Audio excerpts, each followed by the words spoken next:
Right. And you not say Resha, Mikalim, Mikalal, you ain't supposed to cut the wood at all. So that's the Mishnah. Amar Rabbi Yehuda Amar Shmuel, Chaseri Mechaser, if there's something missing, Vahachi Kan. This is what it should say. No, this is what it is saying. This is what it says. This is what he really is trying to say. If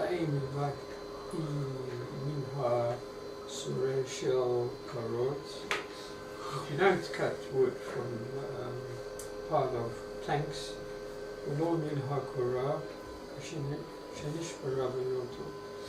or from a part of planks that have been damaged or broken on Yom Tov.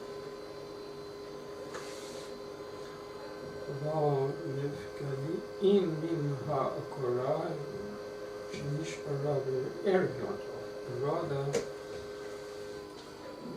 you can chop wood from planks that are broken from the Erev Yom Tov. Right? Right. Okay, so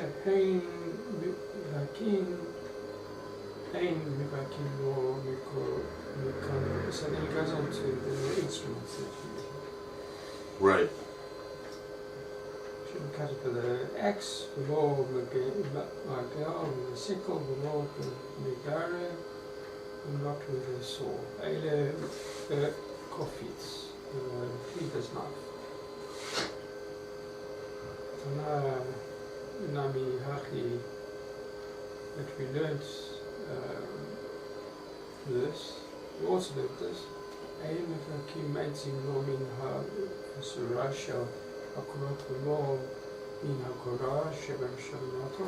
Isn't that just repeating exactly what we learned?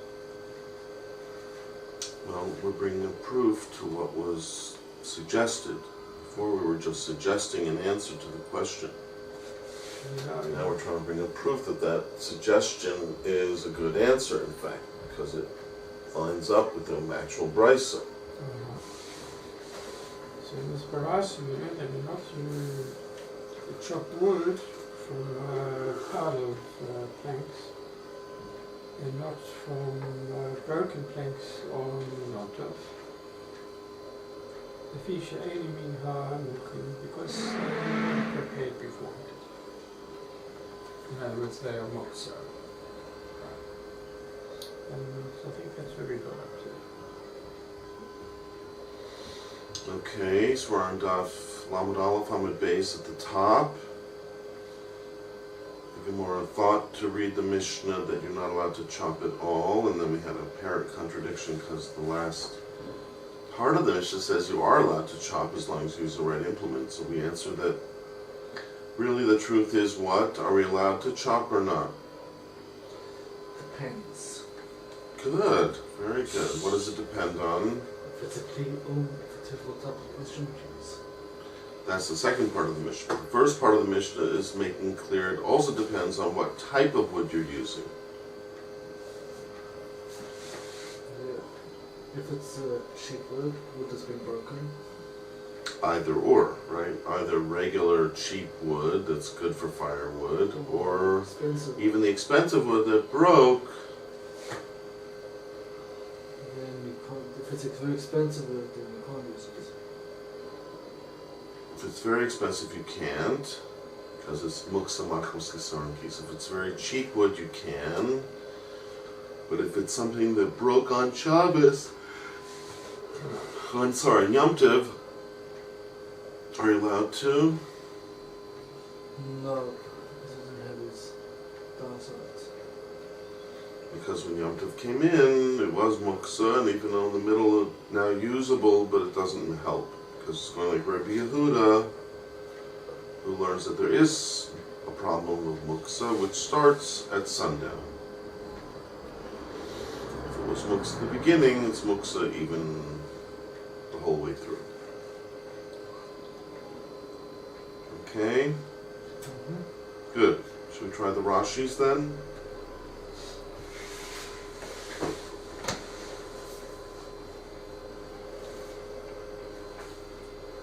Should we try try the Rashis? Yes, Yeah. well, almost Raisha and back in Klal.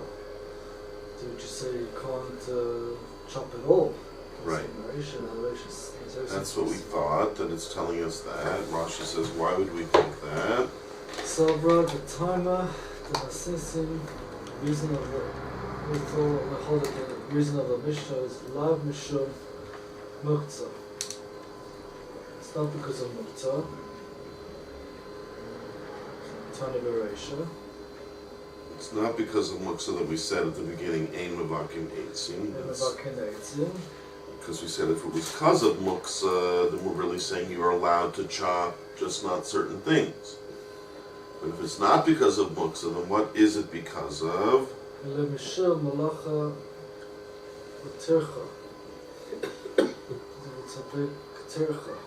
Then if it's telling you can't chop and it's not because of muksa, then what is it because of? Because of a problem of malacha. We're afraid you'll do a malacha. We're afraid you'll chop it too finely. Over on the isser of tochen. Or conversely, we're also worried even if you don't, it could be you'll be involved in tircha. So maybe that's why the Mishnah says you can't. Yeah. If that's what the Mishnah is saying, so Rashi wants to rephrase the Mishnah according to that. V'hachika amar, this is what the Mishnah meant to say.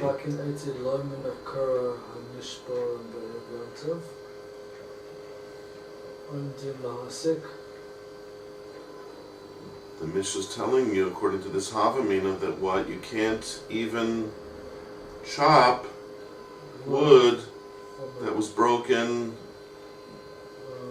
It was broken on Erev Yom Tov. And even though it's omdin lehesek, it's firewood already. When Yom Tov comes in, it's firewood. So why aren't you allowed to chop it if it's firewood? Because of Malach and Tircha, Rashi said. That would be the pshat.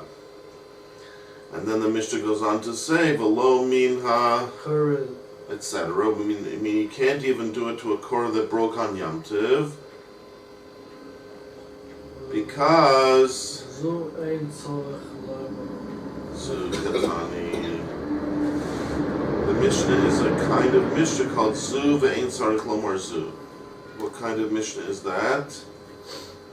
Zu means referring to Muktzah, right? Zu means the first halacha. It's a general way of explaining the structure of a Mishnah. That the Tana showed you Zu, one particular halacha, whatever it is, in any given Mishnah it'll be a different halacha. It's a structure that we're talking about, a structure called Zu ve'ein tzarich lomar Zu. Zu ve'ein tzarich lomar Zu means in this particular Mishnah it's following that structure of Zu ve'ein tzarich lomar Zu, which means the Tana is presenting you with a halacha called Zu, one halacha, first halacha, and then is presenting you with another halacha that what is called Ein Tzarich Lomar. What does that mean, Ein Tzarich Lomar? Don't need to say. What does that mean you don't need to say? It's what we call in English, it goes without saying. It's evident, it's clearly evident. The second halacha is more evident than the first. It's less of a chiddush. So sometimes a Tana presents two halachas, that's how he chooses to present it. First, a very big chiddush, and the second one, not such a big chiddush, but he wants to tell you that as well. Just like sometimes we do the same thing in our day-to-day life. We say, I'll tell you something, and then of course it goes without saying this other thing. We show two things, even though the second one is not such a big chiddush. In this case, why is it not such a big chiddush? Because if you can't chop wood that broke on Erev Yom Tov, when there's no issue of muktzah, Kal v'chomer, you shouldn't be allowed to chop wood that broke on Yom Tov, because you have all the problems that you have with the other case, plus an extra problem of muktzah. Yeah. So that's what the Ein Tzarich Lomar Zu case is, a case where it's even muktzah, not just a problem of malach and tircha, as Rashi said. That's a problem with regular wood that broke on Erev Yom Tov that's already omid for hesek, not muktzah. When Shabbos comes in, when Yom Tov comes in, it's not muktzah, so why aren't you allowed to chop it? Malach and tircha. Ain't sorry klom marzu, and even the second case where it broke on Yom Tov, you're not allowed to chop, of course, because not only does it have the other problems of Malach and Tircha, it has the extra problem of Muksa. But therefore, the Mishnah made it very clear, you can't chop wood at all. Whether it broke on Erev Yom Tov and it's not Muksa, or even, of course, if it broke on Yom Tov and it is Muksa, either way, you're not allowed to chop. So Rashi says, V'hainu, and that is exactly why Musvina, that we asked Akasha, and we said, V'ha'amras, but didn't you say in the Reisha, right, which you just explained, that we learned that the Mishnah is telling you can't chop it all for any reason, whether or not it's Muksa. And then, V'hadar, the Mishnah went back at the end and said, you could do it with a kofetz. Therefore, it looks like a contradiction. First you say you can't, then you say you can. That seems like a contradiction. And then we had Shmuel saying what? Rav Yehuda Amar Shmuel said what? You misinterpreted the Mishnah. It's not talking about wood that broke on Erev Yom Tov. The first case of Koros did not break at all. And it's only a problem of Muktzah. It's talking about Koros that were all piled up nicely for usage, for building purposes, and therefore they are Muktzah Machmis Chisor Kis. And it's not telling you can't chop it all, it's only saying you can't chop Muktzah. Very simple.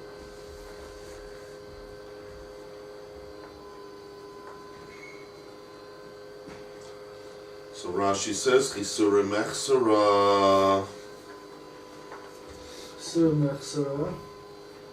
So the Mishnah is missing a little phrase, and according to that, we could look back at the Mishnah and say what? Time of duration. The reason of the Reisha is Mishum Muktzah.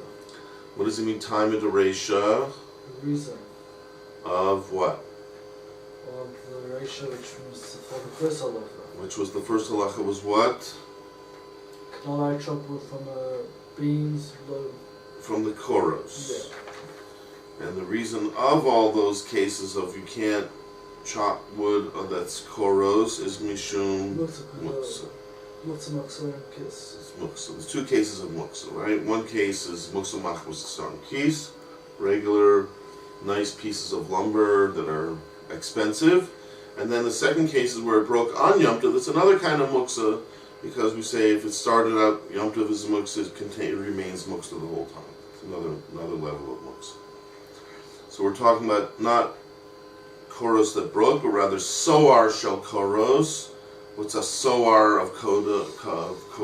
Rashi says. Soar shel koros means mush chavos v'aretz shel binyan. It's laid down on the ground of the building. First of all, they are koros mushkavos. Koros mushkavos means the planks of wood are what? Lying down. They're lying down. They've been laid down, right? They're ones that have been laid down upon the ground. And then Rashi says, Shalom Aleichem, Doctor. Aleichem Shalom. Hey. I have a little nosh for you in case you want. Oh, that's great. Nothing like a little nosh to greet you with Exactly. fresh year. That's why the Gemora's word for human being is bar nash. Someone who always wants to nash. It's perfect. Exactly. Mitsuyan. So,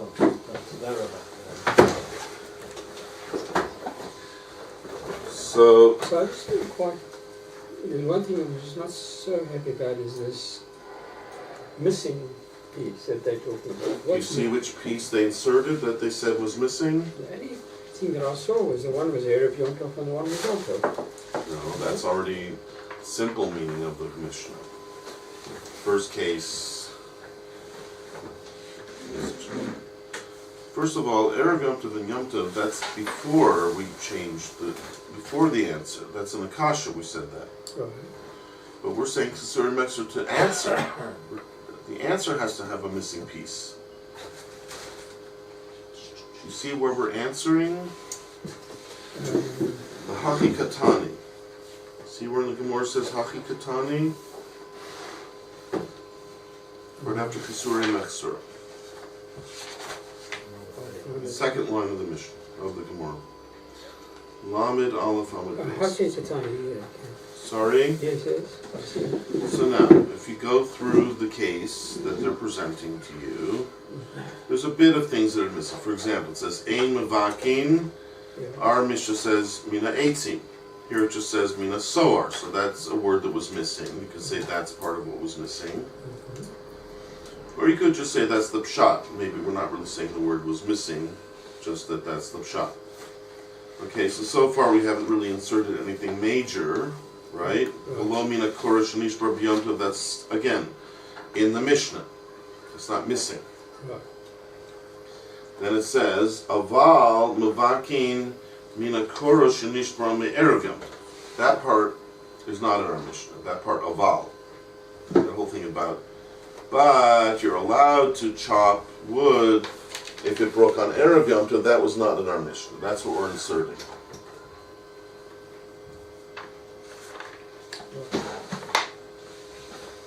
That's what he's trying to say.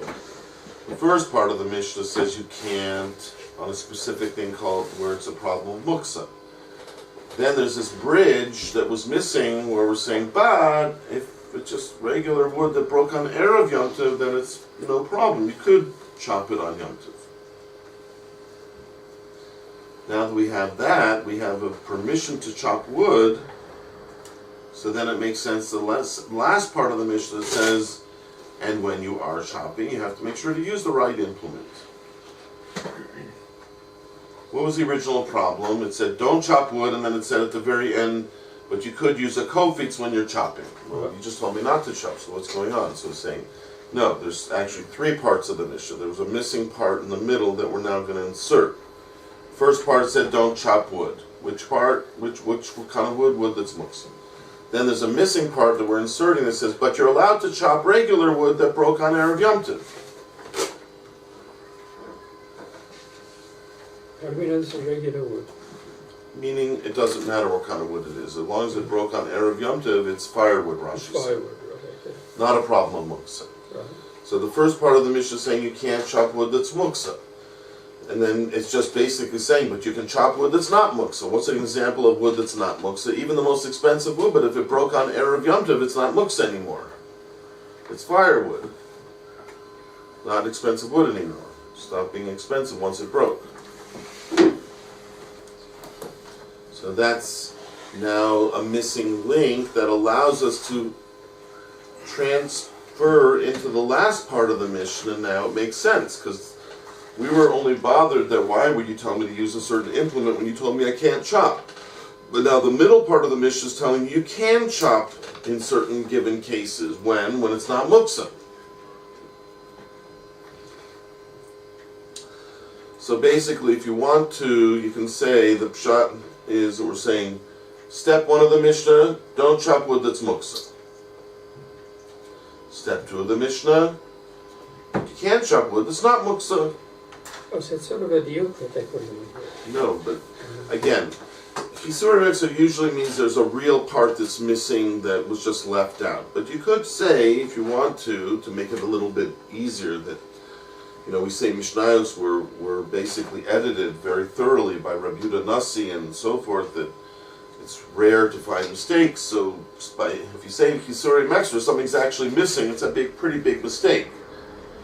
But if you say it's not really that it was missing, it's implied, then you're maybe fixing the mistake a bit, if you want to learn that way. But I'm saying I don't know if you really need to, because at least in my experience, Kisuri Mexra means we're admitting that there's something missing. But I like your way of learning. It makes it a little bit easier to swallow if you say it's not really missing. We're just saying that it's a piece that you have to insert, and if you use your powers of inference, you can assert it very easily. It's nice. I like your approach. But either way, there's something missing from the Mishnah, meaning that you have to insert. has to be inserted a middle piece that's missing, a bridge, from the first part to the second to the last part. This first part says you can't chop, last part says you can chop. Something's missing. So you're right. What pshat is, first part says you can't chop, and it means muksa. Last part means you can chop wood that's not muksa. And that's what the middle section was telling you, that's missing. So it's either you're supposed to insert it in actuality, or at least in a kind of a diuk, of an inference, that it's implying that if it's not muksa, you could chop it. And then it makes sense the last step to tell you, and once you're chopping, you have to make sure to use the right implement. So the third step would be go ahead and chop. Sorry? The third step would be go ahead and chop. No, that was the middle step.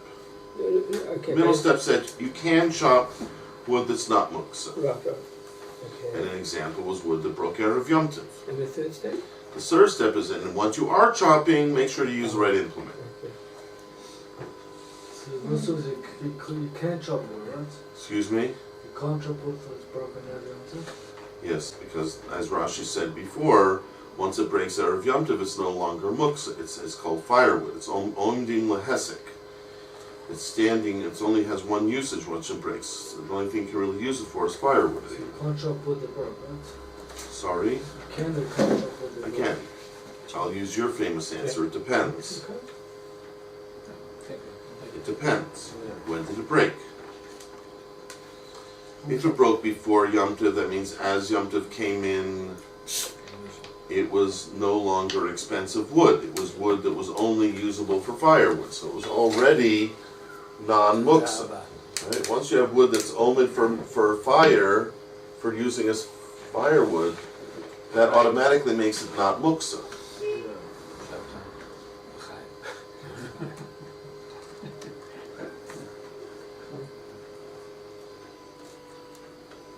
So without By the that, way, there's a real l'chaim behind you, should you want it.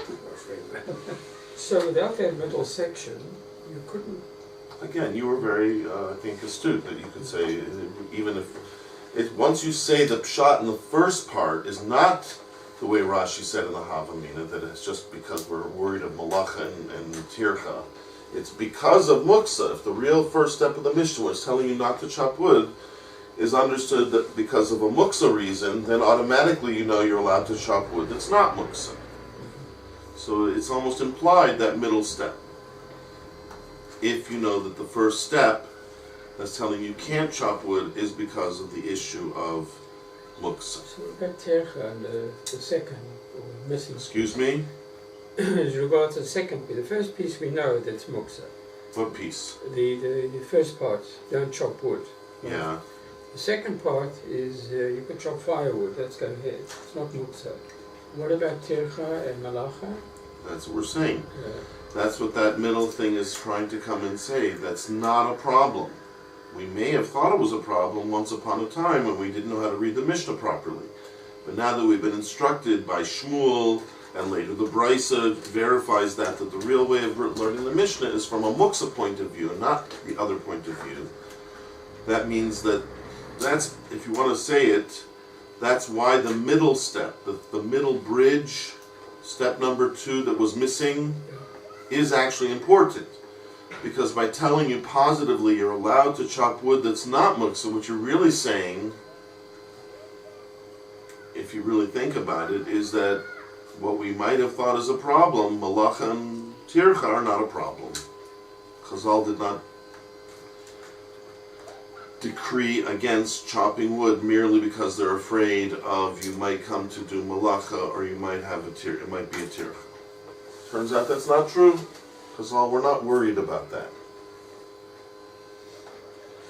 There was a possibility that they would have worried about that, and that was the way we were originally learning the Mishnah, that they were worried about that. But now that we know the real way to learn the Mishnah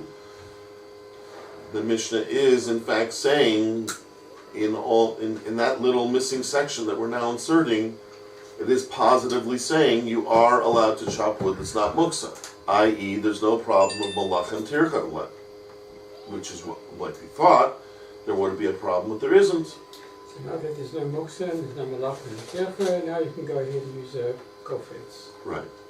it still might be true that you have to be careful that it shouldn't come to malacha. They didn't make a takana that you shouldn't chop because you might come to malacha, but you still should be aware. Like when we chop vegetables for a salad, the halacha says, be careful you don't chop it too finely. Or too large, or too big. Why too big? That's malacha. Where's the malacha in big? It's also terchen, No, you chop big pieces. It's also hard I work. don't know what you mean. Chopping big pieces of tircha.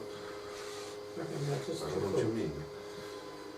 I would have thought that chopping wood is a tircha that maybe we don't want you to do on Yom Tov. If the Mishnah had been saying such a thing, we could have heard that, because we know Chazal often do step in and prevent us from doing things that are a tircha.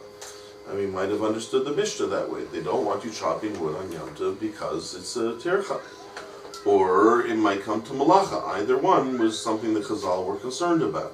But now that we're interpreting the Mishnah the other way around, we're saying that's not the pshat in the Mishnah. The Mishnah is really saying you can chop wood, actually. You just can't chop muksa wood, but regular wood you could.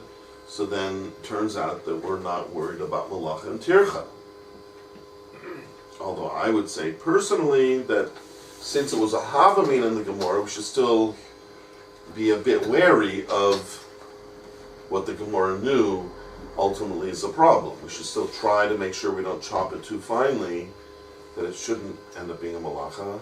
And we also should try to make sure it's not, that much of a tircha. In other words, I would say personally, if you can organize it to do it Erev Yom Tov, that's the best.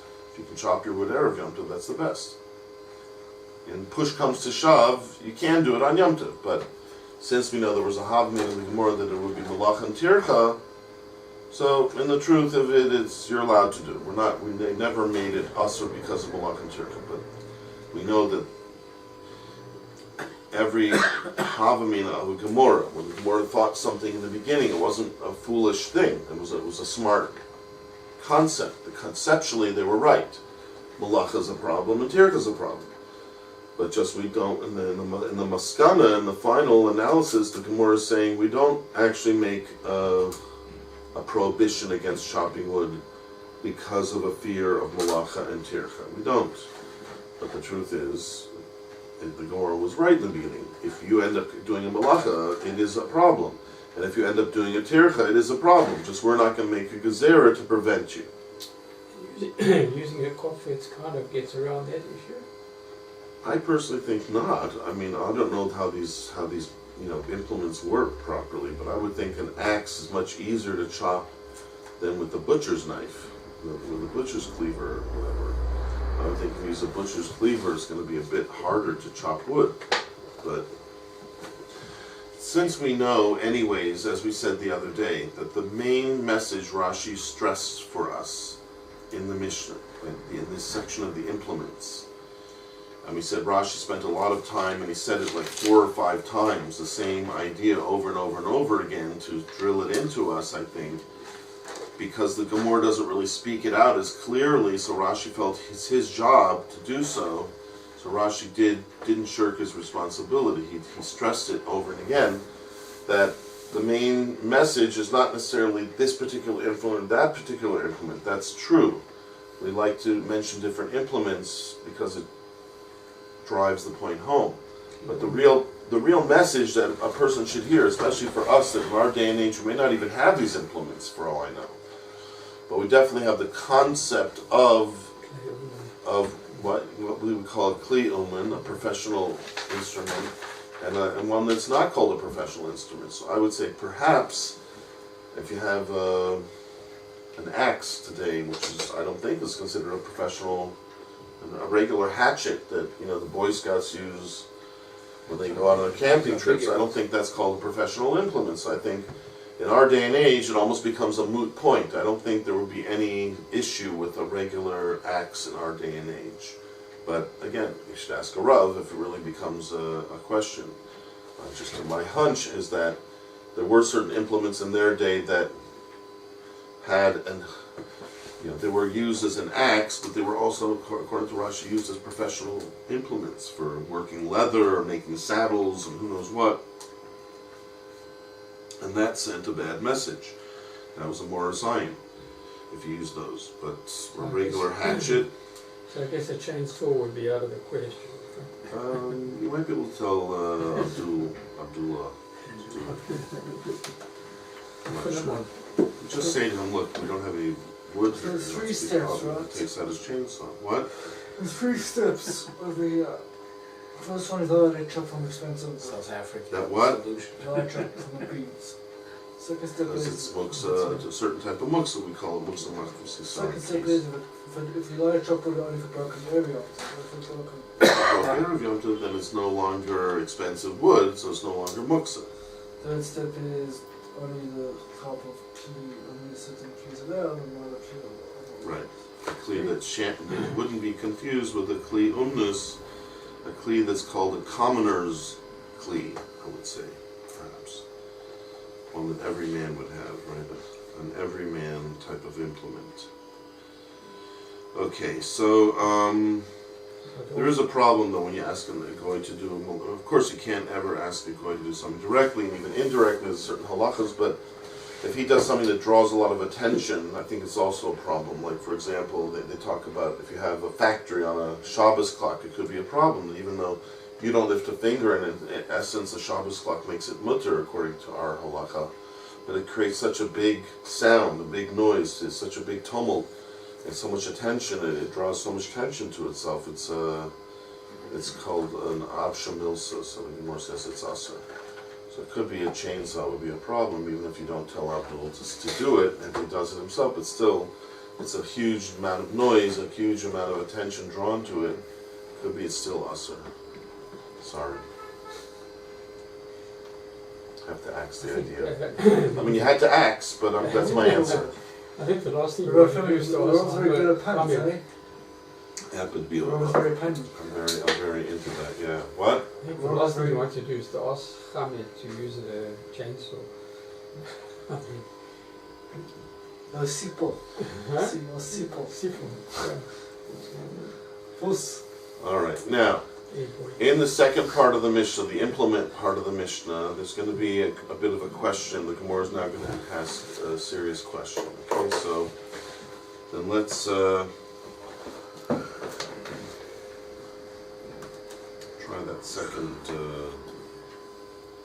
By the way, I think there's a few Rashi we still have to do in the first part.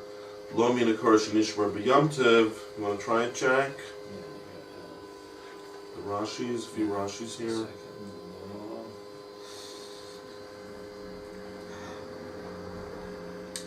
Just above where you are. Yeah. A little bit above that. Yeah. Below, the last 3 words in the line. Below minakora. Last word in the line is hakora. Too far down, I think. Oh, here, okay. The Lomina Kora.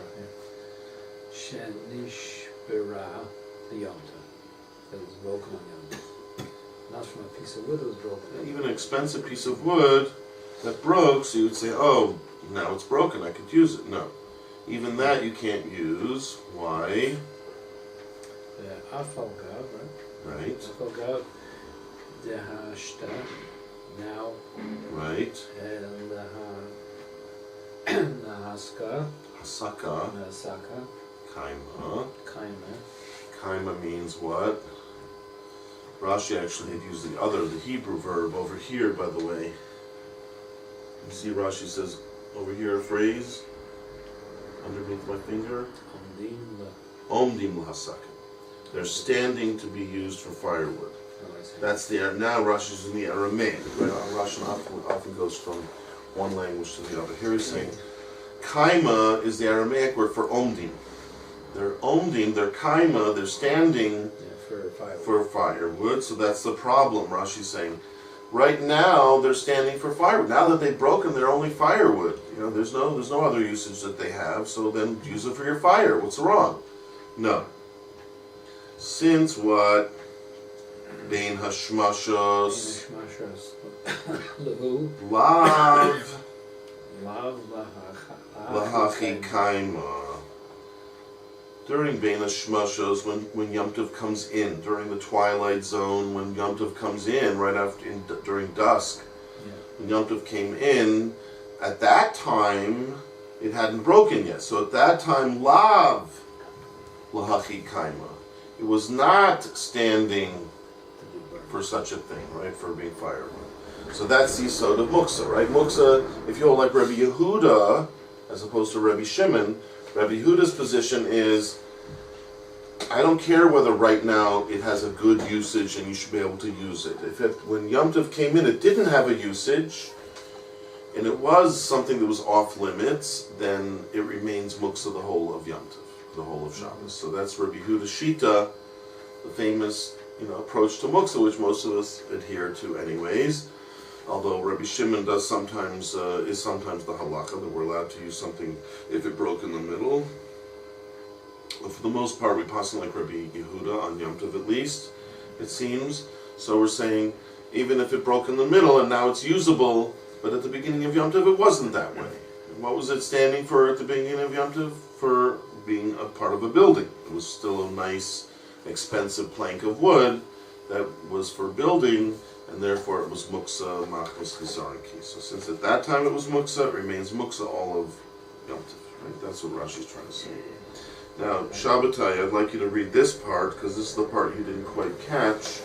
The Gemora, after it gives this answer, the Chisuri Mechsuran, and it inserts the middle section that makes everything legible and understandable, it says, Tanya Namihachi. That not only Shmuel says that's true, but we even learn it in a Beitsa. But what do we learn in a Beitsa? Shmuel. Right? That's all we're trying to show, is that Shmuel was right.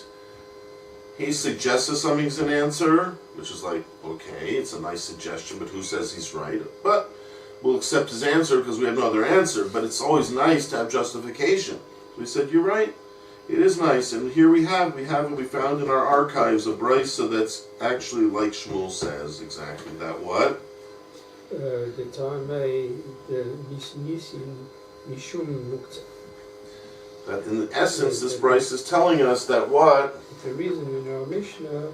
The reason for what in our Mishnah? The reason why it says in our Mishnah that you don't chop wood. You can't chop wood is not because it's really usher to chop wood, like we thought.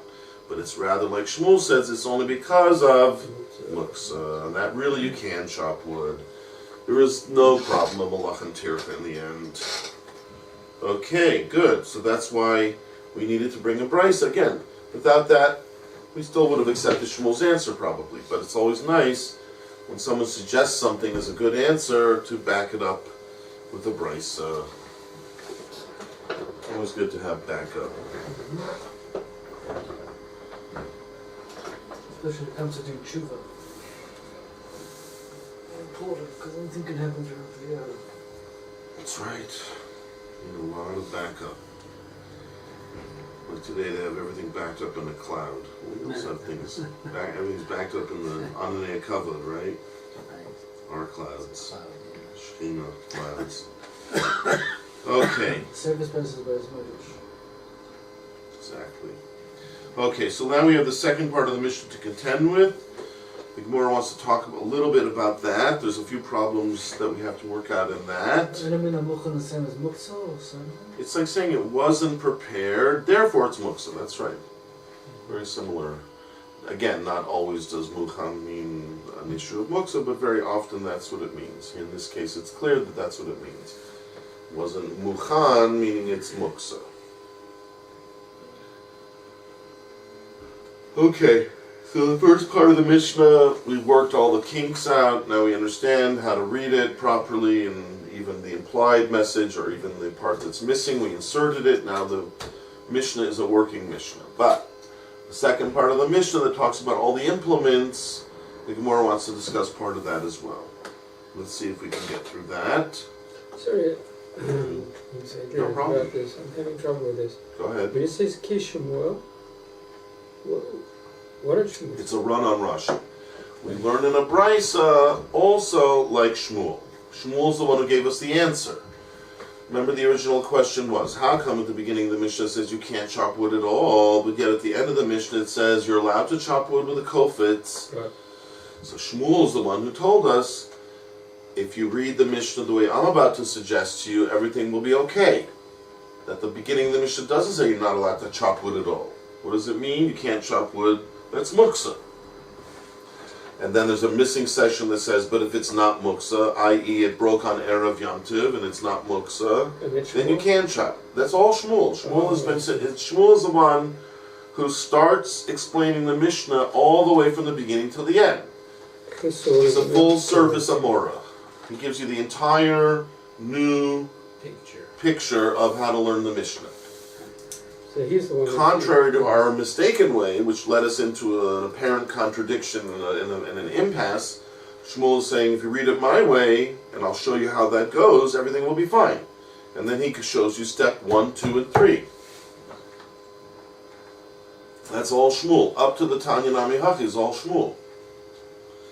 He's the one that's giving you a full answer. What's the full answer?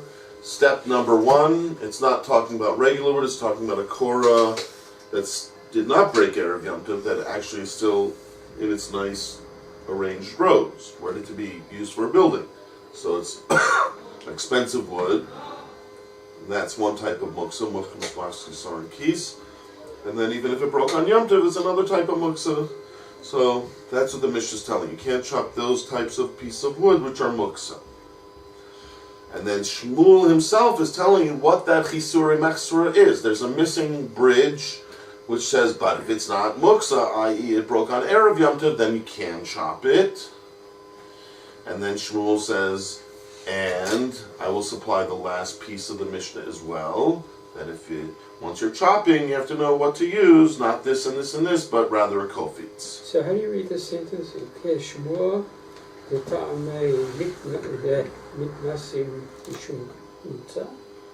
No, it's not a question, it's a statement.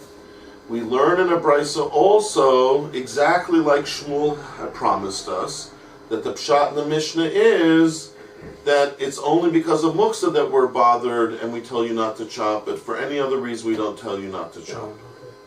Except if you use the wrong implement. So since Shmuel clued us in, this Rashi actually is the flip side of what Rashi said at the beginning. At the very beginning, when the Gemora asked the question, Rashi said, the reason why we thought to ask the question was because we thought to learn the Mishnah that it has nothing to do with muksa. Now Rashi's saying no. Shmuel told us to learn the Mishnah that it has everything to do with muksa. That's the only issue in the Mishnah. And then we learn a Beitsa, also like Shmuel, that the whole reason in the Mishnah is only because of muksa. That's the full, final step that we needed to hear. In the original with the oil, Shmuel doesn't hold muksa. The what? We spoke about the oil and the candle. Oil? Shabbos. Shmuel? Where do you remember Shmuel talking? Is that Shmuel? Where do you remember Shmuel talking there? Who was that?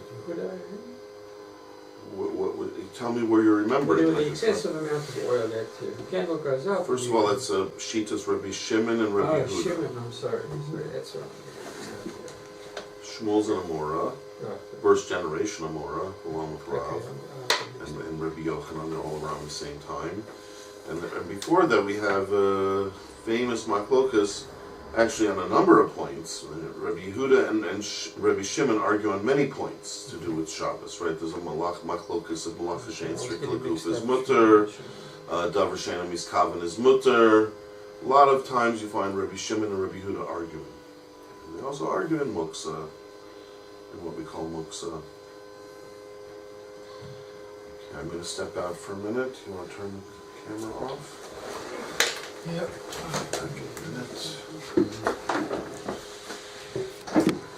Okay. So,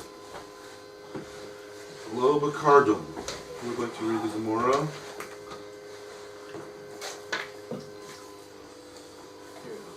Lo Bakardum? Right. Okay, Lo Bakardum. Tanan Mahu. No. You're too far down. There's 2 dots. This says Velo Bakardum, and then another 2 dots. But above where you are. Much higher where you are. Even higher. Oh, here. Vol Carbon or Koifitz? No, higher than that. You See a set of two dots? Yeah. The one okay. Mar Rav, Hananya, Chinana. Var Shalmiya. The Mashmi, Mishmei. the Rav. Stop there. So basically, two rabbis were involved here. Who were the two rabbis? First we have Var Shalmiya. And he said something, Mishmei de Rav. What does that mean? the name of Rav. Right. So basically, if you want to blame someone, blame Rav. But maybe Rav Hillel Bar Shalmi got it wrong, who knows. In the meantime, what did he say? Lo shanu ela benekavot Shiloh. shelo. Okay. He didn't teach except from nekavot. Okay. Now, they didn't teach except, you're correct, that's literally how to read it, but we always say end up with a very wordy sentence unless you translate it into a positive. Instead of keeping it negative, they didn't learn except, you can make that positive, they only learned. Okay. He only learned with nekavot. Now, this is something that without Rashi, I don't think we could have really understood this, but I'll just tell you, generally speaking, I think we're talking about, like in the olden days they had axes that had on both sides a sharp edge. Almost like they had knives also, or swords also that have a double side. Each side is sharp. They have some swords that are only sharp on one side. It's the same way with an axe. You can have an axe that's a big handle, and then you have a large piece of metal at the top. With one side is for sure sharp and able to chop or cut, but the other side is not always that way, right? And our axes, for the most part, are dull at the other side. Or I don't know what you call them, not dull, but just they're not a chopping edge, right? They're not for chopping. If anything, use it as a hammer. The other side. So, in my estimation, that's what it's talking about. Those types of blades at the top of an axe that had a double edge, that both sides, the right side that comes out this end and the left side that comes out the other end, are both cutting edges, okay? But one is smaller and one is larger. Which would mean it's a little bit like our axe, right? Our axe also, the part that cuts is a very broad side, and the part that doesn't cut is a very small, short side, right? But imagine that it had a similar kind of a makeup, but instead of being the broad side for cutting and the short side that doesn't do anything, let's say that side did have a cutting edge to it. So it wasn't like the kind of double axe that had a proper big edge on both sides. One side was broader and bigger, and the other side was shorter and smaller, but they both had cutting ability, chopping ability. Okay? So that's what I think it's talking about. Now, the nekeva part, if you want to think about it, I'm not sure exactly why they call it nekeva. Sometimes, even in electricity and so forth, we have a part that's called the feminine, the masculine, and this and that and the other, just to designate different parts of an implement. Sometimes it's an expression that's used. And I think here, Rashi makes it clear, we'll see in a minute, but that the part that's the broad side, the bigger side, is called the nekeva side, the more feminine side. I thought of a way of remembering it at least, right? In that's a term we use even in English. We call a woman a broad. Not very complimentary. I'm not using it in a pejorative sense. I'm just trying to get you'll excuse the expression, a handle on this this sugya. So for me, it's easier to remember that way. Rav, Yoshia's wife. Exactly. Husband of Keva Shalom. I'm trying to explain it. I just spent 10 minutes trying to explain it. Did any of it come across to that side of the table, or it only went in this direction? Never know where my words end up. Didn't make it down. Didn't make it down there, okay. Anyone from the Nekeva part of the table that wants to There's two on this side. It's more like a broader side. So we'll call you the Nekeva section of the table, and he'll be the masculine section because he's smaller. There's only one fellow on this side. Anyone want to explain to Sruli what I said a moment ago? Well, it's a chopper with two I heads. gave a way of remembering. It's a chopper whose head has two sides to it. A broad side, which has got a cutting edge, and a small side, which has also got a cutting edge to it. So it's like a double-edged chopper, Yeah. a double-headed chopper, I guess. That's been the Nekeva since double-headed chopper. No. The Nekeva is the broad side of the Broadside. chopper, The broadside. not broad. Very easy to illustrate such a thing. Jack's going to draw a picture for you soon. They used to have Jack's them in gonna draw it. medieval times. They had these big things with a very chop heads off that way. And this way you could chop other things off. It's perfect for battle. They keep using both sides, right? Chop heads on either side, right? Yeah. Double the utility. That's right. Two heads are better than one. Yeah. That's right. So, in that way of looking at things, that even when I guess you're not fighting battles, huh? No, it's after 5. Because I think Shkia is not 5:20. It'll be like around 5. Anyhow, so one side is called the Nekeva side, Nakvus. Nakvus is like femininity, right? And the other part is called the Zachrus, the masculinity. Okay? So again, how it relates to these words, your guess is as good as mine, but I'm giving you at least a mnemonic device for remembering it. That's my job. Not always the explanation, but at least the way to try to remember it. Okay? So what's he saying? Let's just get what he's saying straight. Lo shanu ela means they only learned. What does that mean, they only learned? That means the line of the Mishnah that we're now examining was only being learned, i.e. taught, regarding one particular thing. What's that? The Nekeva side. Now let's get it straight. What is that saying? When it says in the Mishnah, what? Aval lo b'kardum, you're not allowed to use an axe, came along Rav Hillel and said, you know what that is? Not telling you entirely you can't use the axe. It's one side you can't. Don't use the Nekeva side.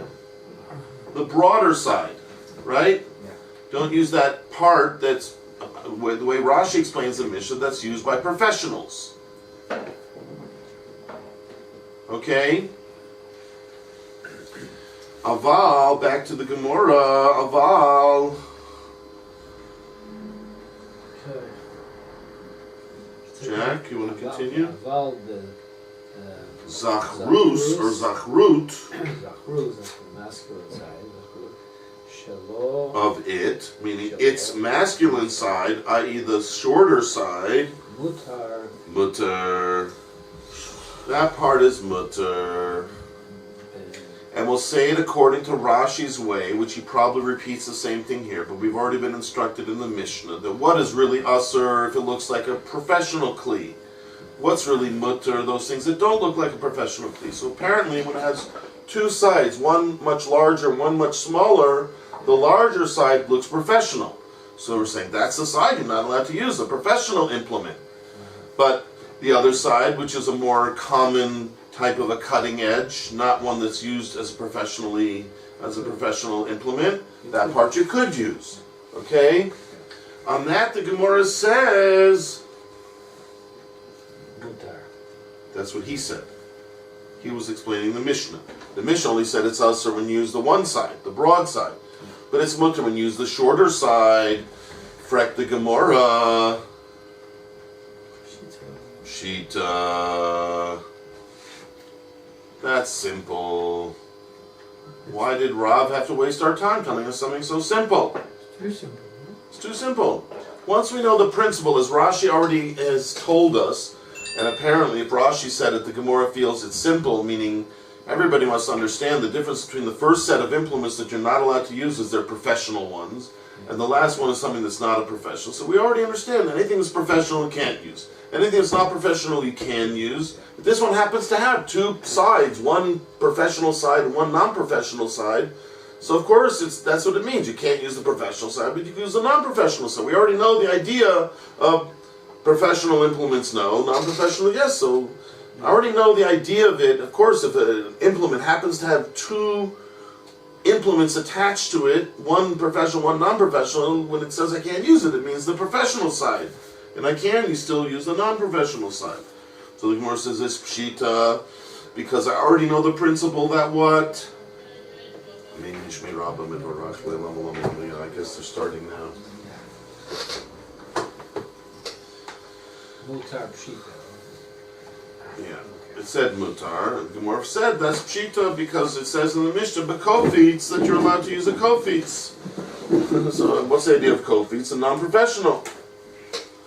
And that's what this short side of an axe is, a non-professional kind of an axe.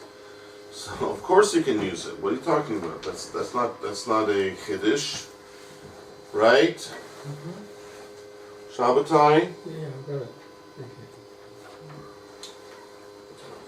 Thank you. Very cutting edge technology here. Yep. Nice. All right, Jack. We're getting there. Good tefillah. Sure. All right, here we go. So what is it going to be the answer? Struli. It's a bekofitz.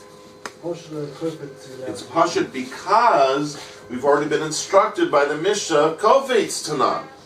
We already learned in the Mishnah that you're allowed to use a kofitz. So you told me already I'm allowed to use a non-professional implement. So the answer is, now that you can't just read it, you have to explain. The Gemara is now about to give its answer that what? What would you have thought that you had right to mention kofitz? The answer is it's not enough. You need it to be told by Rav Hillel this information. Why? Because if you just had the Mishnah, what would you do? You'd make a mistake. That's what the idea of Mahu Tsama is. Without Rav Hillel, what would you have said if you had only had the Mishnah? Mahu Tsama, what would you have said without Rav Hillel and you only had the Mishnah? You'd make a mistake. And you'd say what? Hani mili. When are you allowed to use a kofitz? Only if it's a kofitz lichudei. What? No. Lachud means only, by itself. So kofitz lichudei would mean what? Just a kofitz by itself, not a what? Not a double-edged implement. Yes. So I've been told by the Mishnah I'm allowed to use a kofitz. I would have thought that's only if it's what? By itself, not if it's attached to a double implement, where half is a professional implement and half is like a kofitz. I would think if half is professional and half is kofitz, I would what? I would think that would be what? I would think what? Mm-hmm.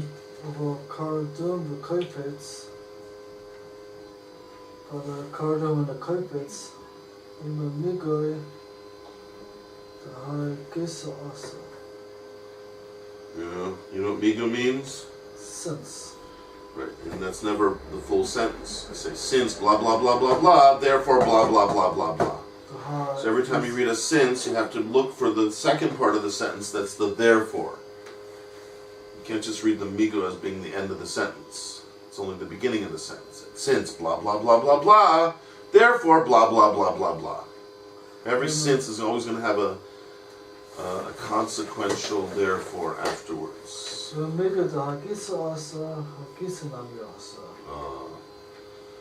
This side is also, so for the other side will be also. So that's saying that if I had a cardam or a kofitz, which have double edges, double sides to it, and one side is professional and the other side is more like a kofitz, I would have thought what? That since one side is usher The professional side is usher. I would have thought The shorter side is also. the shorter side also, which is non-professional, would also be usher What's this? side.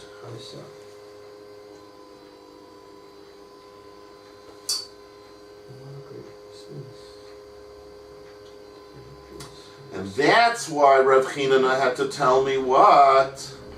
Kamash Malan. He had to come teach me that what? That you can use the short side, the Zachar side. What? So you only use the short side, and that's double-edged. That's right. He's coming to tell you not to think like your Havamin would have thought. You would have thought whenever there's two sides, and if one is usher, the other will also be usher. Guilt by association. Right? Why would it be usher, by the way? Why would you think to make it usher? One side is usher, the other side should be mutter, but I would think no. The one side is usher, I can't use the other side as well. Why would you think that is? People get mixed up. People get mixed up. You can get mixed up. You can get mixed up yourself, or someone who sees you might get mixed up. Either one is going to be a problem, right? If someone sees you, they may not realize which side you use. That's a regular Marasayan type of problem. And even you yourself. One week you might use it, and then the other week you might remember, I used this thing, and you may forget to use the one side, you'll think you could use the other side, right? So either way, people will get mixed up. People get mixed up and end up using the wrong side. But Kamash Mulan is what, therefore? Teach us That what? That even if it had... No. Ikeda Masa is a whole new version. You want to get into the new version? No. Or you want to explain the first version? First version. So I'm asking you, what is the Kamash Malan of the first version? Kamash Malan, that even though what? That you have an implement that what? That has two edges, and one side is for sure usher, that's true. But came Rav Hillel and told me, but the other side, the Zachar side, which is more like a kofitz, you what? It's mutter. It's not guilt by association, right? For some reason, we don't have a Marasayan here. That's what he wanted you to know. There is no Marasayan. Why is there no Marasayan? Like you said, someone who sees you might get mixed up. You yourself might get mixed up. What happened to that idea? That's exactly what Rav Hillel is saying. We don't have a problem with that. But why not? It's actually an interesting question now. That's often how it works. When you give a good reason why you would have thought it's usher, now when you turn around and say it's mutter, you have to answer why not. Why isn't it usher? It should be usher. You convinced me. You gave me a very good reason why it should be usher, because the person might get mixed up. Right? Shabbatai had a very nice shot, right? Someone else might get mixed up, you might get mixed up. So what happened to that? Why did we drop that idea?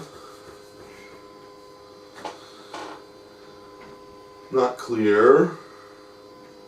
But it seems like, at least possibly, since we're dealing with something which is only an Issur D'Rabbanan anyways, right? What's the whole problem with using the side that looks professional?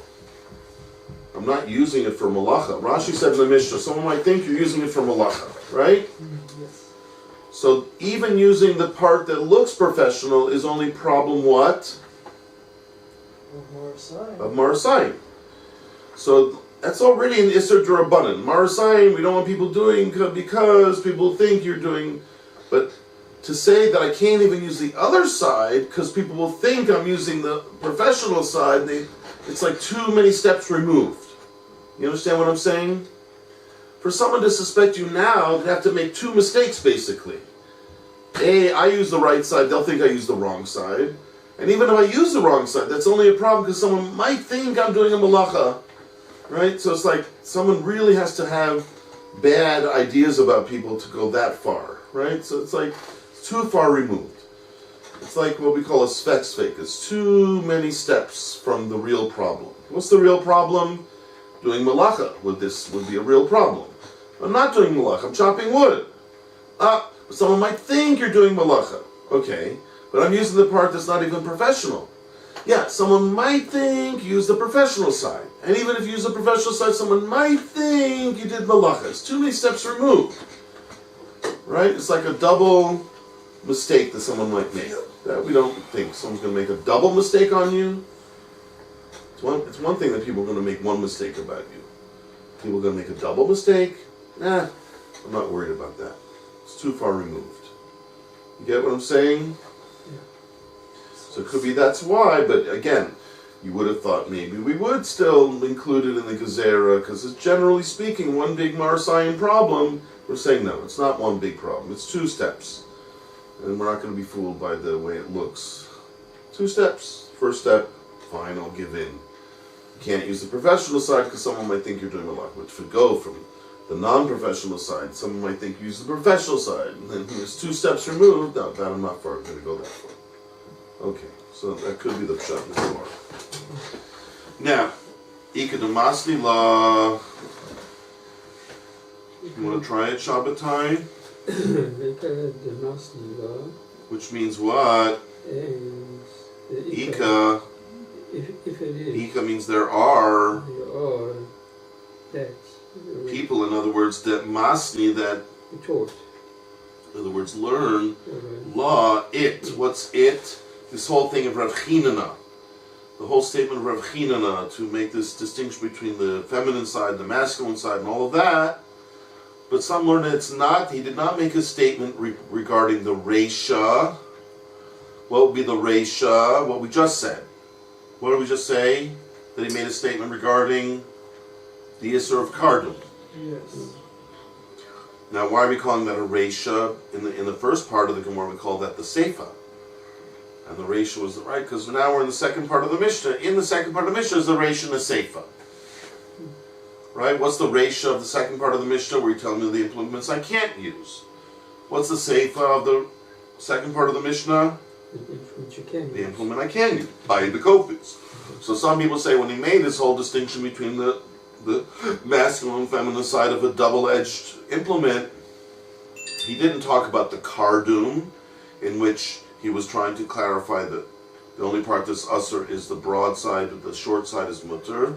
He really made a statement about the second part of the last part of the second part of the Mishnah, where he talked about the Kofis. So that's what we expect to see now. On the Seifa, the part that says,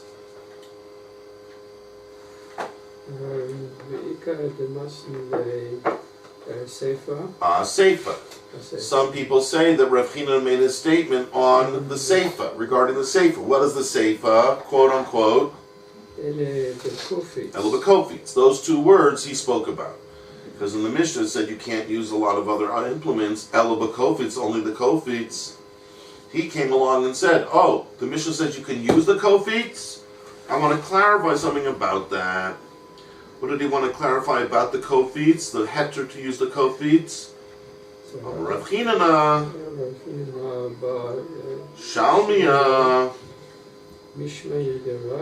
Lo Shanu Ella, only taught, meaning the only heter, the heter that the Mishnah is talking about using a Kofitz is mutter. They only said that heter the Zacharus Shalom on the short side of a double-edged implement. Then they're telling you could use it.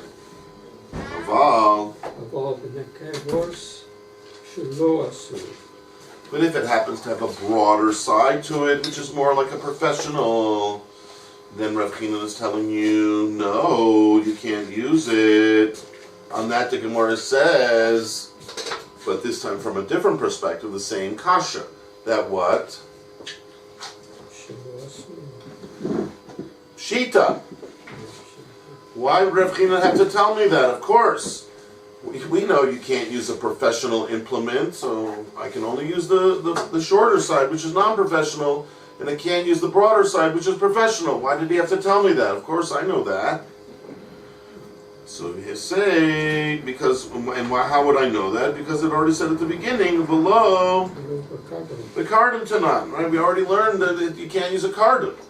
So if I have a double implement that one side's more like a kofitz and one side's more like a kardum, of course, You don't have to tell me I'm only allowed to use the part that's like a kofitz and I'm not allowed to use the part that's like a cardam. I know that already. The Mishnah said you're not allowed to use a cardam. So why did Rav Hillel have to tell me something that's already in the Mishnah? He's an Amora. His job is to explain a Mishnah, but not to tell me everything the Mishnah already said. Not to just repeat the Mishnah. So what's going on? So what did it say? So the Gemora says, no. Mahu desema. Which means what? What is it that you would say? Meaning without Rav Hillel, what mistake might you have made based only on the Mishnah? If you only were left up to the Mishnah and not Rav Hillel's help? You would have thought possibly Hani Mili, when is that true? If it's a real kardum. But if it's a combination. Yeah, if it's a combo, kofitz v'kardum. Maybe I would say Migo. Since they eat The high das Gisa Shari. Since it's the soft. One side, this side is mutter, the kofitz side is mutter. Right. I might think that high Gisa, that the other side is also going to be mutter and kamash malan. Very interesting Havmi. This is a much bigger Kiddush, this version. I might think that if the kofitz side is mutter, that even the other side that's more like a professional implement is also mutter. Because they're attached, right? Peace. So it's all one thing. So if you can use one side, use the other side. Maybe the pshat is the whole problem with using a professional looking implement is we said what? Someone's going to think that you're doing some kind of malacha out in the back, in your backyard or your back room somewhere, you're doing some funny business. That's real normal Marsayan problems. But we said maybe people who do professional work don't use these double-sided things, right? Sure. That's not professional, right? Like an amateur would use a double-sided thing. It's like those. Remember those? What do they call them? Copiel, right? You could get like something. The guy used to say, you get a fisher rod and a bottle opener. And remember that guy Ron something or other who would sell? One piece. Yeah. The propel. What is it called? Scalp knives. Yeah. So the point is, when you get one, who uses something that is like all three in one? One side, do it all. When I go into the operating room in Shari Tzedek, you think I'm going to find a scalpel that's like but it's on the other side. It's a forceps or something, right? Pen knife, it opens up. Like you use two implements in the operating room, right? I mean, I've never been in an operating room, but I've only seen, But You shouldn't know from it. there's certain implements there, right? A scalpel is a scalpel, and then there's forceps, something else, right? So The surgeon tells the nurse, okay, pass me of this, pass me of that, right? So he wouldn't say, okay, pass me the scalpel, but the one that has on the other side the spoon in case I get hurt, you don't. That's not professional. That's what an amateur would do. An amateur guy has like one of these 3-in-1 propel Just thing, in case. right? So maybe that's what the Gemora is saying. When are we worried about Marasign that someone's going to think you're doing malacha out in the back when you're using a really professional implement? What's a professional implement? Not one of these double things, that's 3-in-1 things or 2-in-1 things. A real axe. A real axe, the real cutting thing that professional people use. But so therefore, if I can use this because the one side is the mutter side, then maybe I can even use the other side because people aren't going to really suspect that I'm doing a malacha with this double-sided thing. So kamash malan then would be what? teach you the opposite. No, Reb Hillel had to come tell you, don't think that way, don't make that mistake. When it says kardum is usher, it's even this kind of a kardum that's part of a double-edged thing, because it's true, most people would use a one-sided thing, but once in a while you get someone doing that, and someone might think you're still doing some malacha out in the back, according to Rashi's pshat. So it's something I wouldn't have known on my own. On my own, I would have thought maybe it's limited to the single-sided thing, not to a double-sided thing. And Reb Hillel had to come tell you, no, even if it's a double-sided thing, make sure you only use the one side, that's the non-professional side, and don't even think to use the other side, that's the professional side. Both them, but Huh? You might think that's the other way. Both Yeah, you might think both are mutter. Again, because the whole problem is not a real problem. It's not a real problem using a professional chopper. The problem was this, Rashi said it's a marasayin. Someone might think you're doing something wrong in the back room. Some real malacha back there, right? So then maybe it's all dependent on how people think. If when people see you using a double-sided thing, they're going to really think that, then of course there's a marasayin. We have to tell you no. But that's what I think is going on in the Ikeda Amri. In the second version, there's some kind of a havamina that if you have a double-edged thing, we're not worried about even the maras ayin on the professional side, because maybe that's not something that would be used normally. So therefore, people aren't going to suspect you. But kamashmul on Rav Hillel that no, you have to back away from those things, and you have to be careful even then of maras ayin. Shkoyach.